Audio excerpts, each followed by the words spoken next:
As high school seniors around the nation wait for their college acceptance letters, think about this. A recent report finds the total amount of student debt in the U.S. is nearly $900 billion, even more than our total credit card debt right now. CBS News business and economics correspondent Rebecca Jarvis is back with some ideas to help you pay for college because these prices are staggering, and these poor kids and families, they sit around, they wait to get these acceptance letters.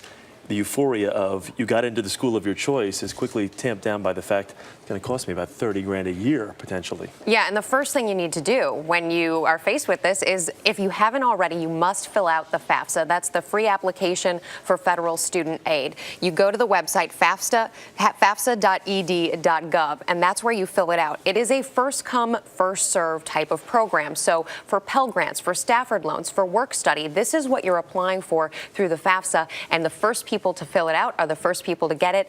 And on average, they get about $7,000 more just for filling it out earlier. A lot of families, I'm sure, sit back and say, there's no way we'll qualify for financial aid. But you really do you kind of have to appeal to some of these places, these schools, and make a case for yourself. Yeah, you do. And if you've received a letter back from a school saying, welcome aboard, we'd love to have you, there is no reason why you can't go back to the school and say, listen, I would love to attend, but the financial aid package that you put together for me is not one that I can live with. It's not one that I can afford to pay. One great thing to do is, if you get into a handful of schools and one of them gives you a great financial aid package, take it to the school where you really want to attend and say, listen, I would come here if you could do what the other guys are doing for me. Another thing to keep in mind is if there's been an illness in the family, if there's been a change in job circumstances, someone in the family lost their job, you can also appeal to a college or a university on those grounds. About 30% more people are appealing these decisions now than they were before the recession began. So it's becoming more common. You can make a few appeals, make a few calls, and you never know. The worst any school can say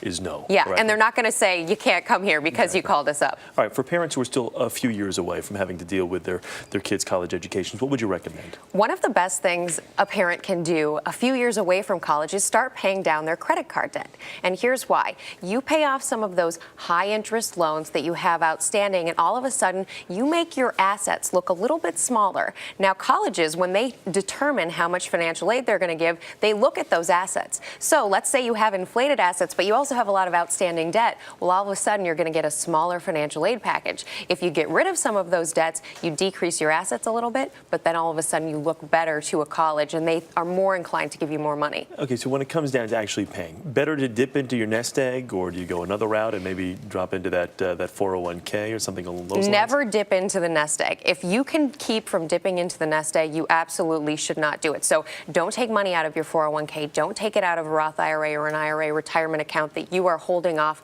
on for retirement. Instead, the loans that you can get for college are some of the lowest interest rate loans there are. So you're much better off taking out new debt for college, and specifically for that payment, by both the student as well as the parents, than you are dipping into parents' retirement savings. Let's talk about people that want to start planning now, really start planning out way in advance. What are some steps that they can take? One of the best things any parent can do, and really you can do this at any point, but something that you can do even when your child is just born, is start a 529 plan. These are plans that have tax-deferred savings inside of them. When you actually take the money out for qualified education expenses, it is not taxed at a federal level. However, there's about 80 plus of these plans out there, so you need to choose one that's right for you. Some of them are higher in fees. Look at those fees and make sure they're not outweighing the benefits, and then research your state's program because they're run by the states. Great. Some super advice. Go to our website in case you missed anything. All the information will be right there for you. Rebecca Jarvis, thank you very much. Thanks.